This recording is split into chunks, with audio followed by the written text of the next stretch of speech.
আমাদের অনৈক্যের মধ্য থেকে যদি আবার এই দেশে একটি ফ্যাসিজম শুরু হয়, তাহলে আমাদের পিঠের চামড়া কিন্তু কারো থাকবে না। আমরা আজকে এখানে বসে বক্তব্য রাখার মতো অবস্থা কিন্তু আমাদের ছিল না। আমরা 3.5 বছর প্রেস ক্লাবের বাইরে ছিলাম, আপনারা জানেন। বেগম খালেদা জিয়াকে নিয়ে আমাদের ইফতার করতে হয়েছে সুপ্রিম কোর্টের অডিটোরিয়াম। সেই অবস্থা কিন্তু আর হবে না। এর চেয়ে আরো ভয়াবহ অবস্থার মুখোমুখি হবো আমরা সবাই যারা এখন আছি এখানে।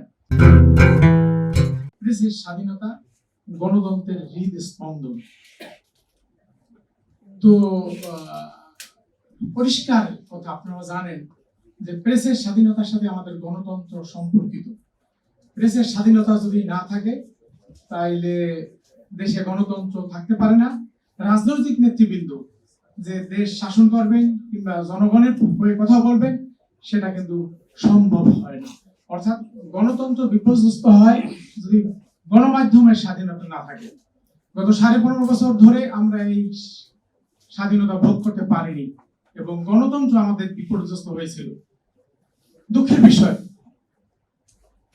15.5 বছর পর 15.5 বছরের পুরোটি সময় জুড়ে কিন্তু আমরা এই সাংবাদিক সংগঠনগুলো রাস্তায় গণতন্ত্রের জন্য লড়াই করেছি, আমাদের স্বাধীনতার জন্য লড়াই করেছি।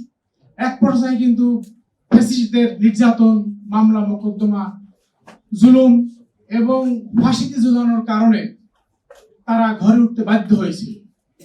আমরা কিন্তু রাস্তা থেকে ঘরে ফিরে যাইনি। শেষ দিন পর্যন্ত 5ই আগস্ট পর্যন্ত আমাদের আন্দোলন কিন্তু চলেছে। কিন্তু আমরা কি দেখতে পেলাম, এখন রাজনৈতিক নেতৃবৃন্দের মধ্যে যে ঐক্য থাকার কথা ছিল সেই ঐক্য না থাকার ফলে আমরা এখন বিপর্যস্ত হচ্ছি। আমরা আমাদের স্বাধীনতা যতটুকু পাওয়ার কথা সেই স্বাধীনতা কিন্তু ভোগ করতে পারছি না। আপনারা সবাই আজকের বক্তব্য থেকে পরিষ্কার শুনেছেন, আমরা কিন্তু আমাদের যে অবস্থায় থাকার কথা ছিল সেই অবস্থায় টিকে থাকতে পারছি না। এটা কি কারণে হচ্ছে? কারণ আমাদের প্রতিভায় ভাইয়েরা, আমাদের যারা এতদিন এই দেশকে এত বড় একটা জুলুম এবং স্বৈরাচারী রাষ্ট্রে পরিণত করার জন্য যারা পিছন থেকে ইন্ধন দিয়েছে, তারাই এখন আমাদের বিরুদ্ধে আবার ষড়যন্ত্র শুরু করেছে। আপনারা আমাদের বক্তব্যের মধ্যে থেকে শুনেছেন, আমাদের ভাইদের বক্তব্যের মধ্যে থেকে। এই অবস্থার আমরা অবসান চাই। আমরা চাই আমাদের অনৈক্যের মধ্য থেকে যদি আবার এই দেশে একটি ফ্যাসিজম শুরু হয়, তাহলে আমাদের পিঠের চামড়া কিন্তু কারো থাকবে না। আমরা আজকে এখানে বসে বক্তব্য রাখার মতো অবস্থা কিন্তু আমাদের ছিল না। আমরা 3.5 বছর প্রেস ক্লাবের বাইরে ছিলাম, আপনারা জানেন। বেগম খালেদা জিয়াকে নিয়ে আমাদের ইফতার করতে হয়েছে সুপ্রিম কোর্টের অডিটোরিয়াম। সেই অবস্থা কিন্তু আর হবে না। এর চেয়ে আরো ভয়াবহ অবস্থার মুখোমুখি হবো আমরা সবাই যারা এখন আছি এখানে। সেই অবস্থার আবার পুনরাবৃত্তি না হোক, সবার প্রতি এই আহ্বান রেখে আমি আমার বক্তব্য শেষ করছি। আসসালামু আলাইকুম রহমতুল্লাহ বারাকাতুহু। সংস্কৃতি উপদেষ্টা সংবাদ সম্মেলন খুব স্পষ্ট হয়েছে যে আসলে বর্তমান গণমাধ্যমের পরিস্থিতিটা কেমন। সেখানে সাংবাদিকরা যে ধরনের প্রশ্ন করার সাহস পেয়েছেন, এর মানে পুরনো গণমাধ্যমে যেরকম ছিল সেখান থেকে খুব একটা বেরোতে পারে। শেখ হাসিনা এই দেশ থেকে পালিয়ে গেছেন, কিন্তু ছোট ছোট হাসিনারা কিন্তু মিডিয়াতে বহাল তবিয়তে রয়ে গেছে। সেটা হলো বাস্তবতা। আমরা জানি যে মিডিয়া একটা বয়ান তৈরি করে। গত 15 বছর আমরা সেই বয়ান দেখেছি। বয়ানটা কি? ফ্যাসিস্টদের পক্ষে। কিন্তু নতুন বয়ান কি তৈরি হয়েছে? হয় না। যার কারণে আমরা লক্ষ্য করি পালিয়ে যাওয়া প্রধানমন্ত্রী লেখেন না, লেখেন সাবেক প্রধানমন্ত্রী। এই চিত্রটা কিন্তু এরকম। আরেকটা জিনিস প্রচার করার চেষ্টা করে যে এই 3 সাংবাদিক যারা ফ্যাসিস্টদের দূষর হিসাবে প্রশ্নটা করেছেন এবং এই সংবাদ সম্মেলনে যারা প্রশ্নটা করেছেন, আপনি নিশ্চিত থাকেন গোটা ঘটনাই ছিল অত্যন্ত পরিকল্পিত, বিচ্ছিন্ন কোনো ঘটনা। কারণ 3 জনই শুধু প্রশ্ন করেনি, বাকি আরো কয়েকজন তাদেরকে সহযোগিতা করছিলেন, উৎসাহ দিচ্ছিলেন। কিন্তু অতীতে যখন কোনো নির্যাতন নিপীড়নের শিকার হতো কেউ, সেই বিষয়ে তখন কিন্তু কেউ প্রশ্ন উঠায়নি। জনাব মাহমুদ রহমানকে কিভাবে অত্যাচার নিপীড়ন করা হয়েছে আমরা সব দেখেছি, কিন্তু তখন কিন্তু কেউ প্রতিবাদ করেনি। এখন বলা হচ্ছে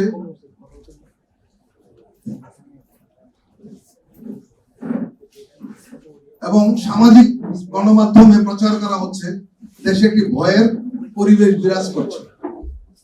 হ্যাঁ, এটা স্বীকার করতে হবে, দেশে খানিকটা ভয়ের পরিবেশ বিরাজ করছে এবং এই ভয়ের পরিবেশ থাকা উচিত।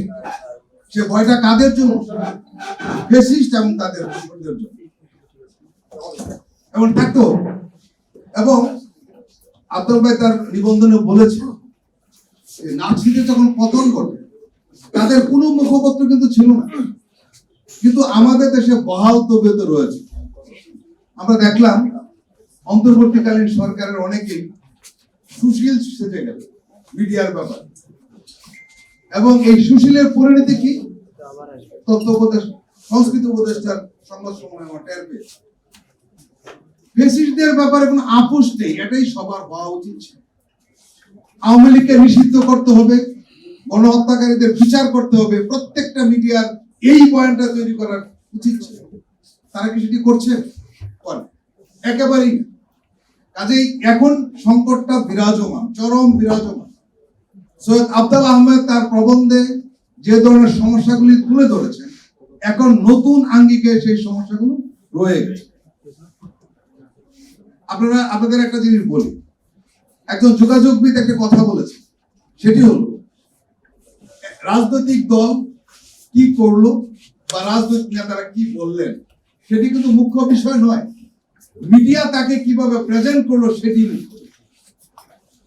যার কারণে আমরা দেখেছি যে আপোষের নেত্রী বেগম খালেদা জিয়া এবং বিএনপির ভারপ্রাপ্ত চেয়ারম্যান তারেক রহমানের চরিত্রকে কিভাবে ব্যবচ্ছেদ করেছে কিছু কিছু মিডিয়া, এবং তারা বহাল তবিয়তে রয়েছে, দিব্যি রয়েছে।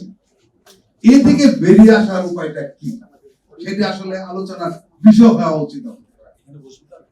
প্রথম কথা হলো সহজ হিসাব, নতুন মিডিয়া করতে হবে এবং মানসম্পন্ন মিডিয়া করতে হবে, তাহলে নতুন বয়ান তৈরি করা যাবে, আর বাইরে কোনো পথ। দ্বিতীয়ত, তরুণদের এখানে ইনভলভ হতে হবে, এবং তরুণরা কি করতে পারে আমরা জানি। তরুণরা শেখ হাসিনার মতো ফ্যাসিস্টকে পালিয়ে যেতে বাধ্য করছে। কাজেই সামনে আমরা আশাবাদ, এই যে আজকে আলোচনা হচ্ছে, এই আলোচনাটা কিন্তু একটা আশারই ব্যাপার। আরেকটা বিষয় সমাধান রয়েছে, অন্তর্বর্তীকালীন সরকার গণমাধ্যম সংস্কার কমিশন গঠন করেছে, এবং সেখানে অনেকগুলো বিষয় রয়েছে যে বিষয়গুলো এই গণমাধ্যমের যে চরিত্র সেটাকে পাল্টে দিতে পারে। অনেকগুলো প্রস্তাব রয়েছে, একাধিক হাউস থাকবে না কোনো কর্পোরেটে, ইত্যাদি ইত্যাদি, আরো অনেক জিনিস রয়েছে। সেখানে গণমাধ্যম কমিশন গঠনের কথা বলা হয়েছে, এবং সেটা যদি কার্যকর হয় তাহলে এই যে এখন গণমাধ্যমের যে চরিত্রটা সেখান থেকে বের হওয়ার একটা সুযোগ তৈরি হয়েছে। আমি বলবো যে সাংবাদিক ইউনিয়ন রয়েছে, সংবাদপত্রের মালিকরা যারা রয়েছেন, তারা যদি এই গণমাধ্যম সংস্কার কমিশনকে নিয়ে আলোচনা করে, সেখানে ভুল ত্রুটি থাকলে সেটাও আলোচনা আসবে, যেটা বাস্তবায়ন দরকার সেটা নিয়ে আলোচনা হবে, তাহলে দেখবেন আমরা অনেকখানি সমস্যার সমাধান এগোতে পারবো।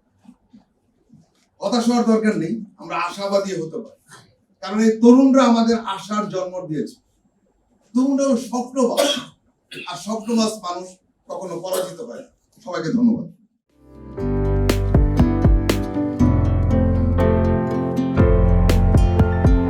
পহেলা জানুয়ারি 2025 ইউটিউব জার্নালিজমের অগ্রদূত changeTV.press 6 বছর পেরিয়ে পা রাখলো গর্বিত এই যে চেঞ্জ টিভি, এই চেঞ্জ টিভিটা অনেক দীর্ঘদিন থেকে আমি পরিচিত, এবং আমাদের সঙ্গে তাদের একটা হৃদয়ের সম্পর্ক আছে, একটা অসাম্প্রদায়িক টিভি চ্যানেল। আমরা চাই যে এই চেঞ্জ টিভি সারা বাংলাদেশের সমস্ত মানুষের হৃদয় জয় করুক, এবং সারা বাংলাদেশের মানুষের যেন ঘরে ঘরে পৌঁছে যাক। আমি এই চেঞ্জ টিভির উত্তরোত্তর সাফল্য এবং উন্নতি কামনা করছি। আমি চাই যে বাংলাদেশের 1 নাম্বার টিভি চ্যানেলে পর্যায়ে যাক, এটা আমরা কামনা করি। changeTV.press, এক ফোঁটা হলুদও নেই।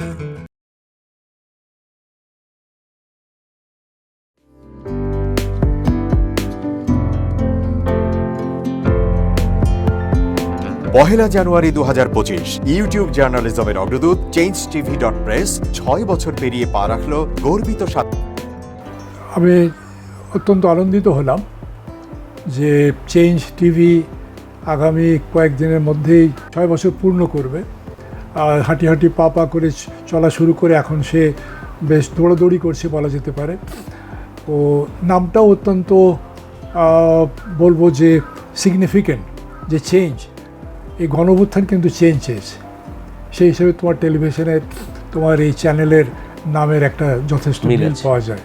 আমার প্রত্যাশা যে এই গণঅভ্যুত্থানের যে প্রত্যাশা, যে আশা আকাঙ্ক্ষা, চেঞ্জ টিভি সেটিকে এগিয়ে নিয়ে যাবে। তোমাকে শুভেচ্ছা। চেঞ্জ টিভি যারা সম্পৃক্ত আছেন, যারা কর্মী আছেন, সামনে পেছনে সকলকে আমার শুভেচ্ছা। changeTV.press, এক ফোঁটা হলুদ নেই।